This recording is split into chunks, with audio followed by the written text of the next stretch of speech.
Do me thënë është shqetësues për jo vetëm çështja e blerës, patjetër që është shumë e rëndë, por vetë diskutimi i një procesi zgjedhor është një gjë shumë serioze për i vend demokratik, për i vend që është NATO, për i vend që do të hyjë në BE.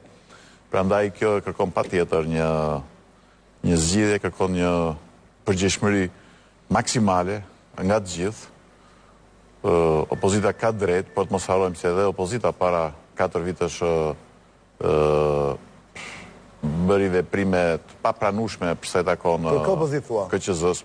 Do për opozitën sot, Partisë Demokratike e tjerë, dhe po t'i kthehemi kështu çdo 4 vjet do shikojmë riciklimin e të njëjtit mosbesim, kështu që është momenti tani të gjithë bashkë të tregojmë që e duam këtë vend, që duam që fëmijët tanë të jetojnë këtu. Bukur. Do ta mbyllësh me happy end, shumë mirë bën Ilir. Jo, me përgjegjësi maksimale se happy end do të shumë kohë kam për një happy end. E di, njerëzit po më ndihmojnë dhe po më thonë çani mos e lër me të ikin nga ajo studio nëse nuk ta sakson mirë.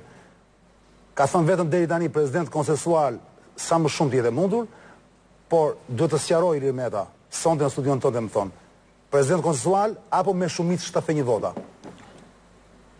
Se dhe kjo është shumë e rëndësishme, ka drejt personi që e shkruan këtë. Unë duket se dhashi përgjigje edhe përgjigje ishte Po do ta sqaroj, do të thotë njerëzit nuk e kuptojnë.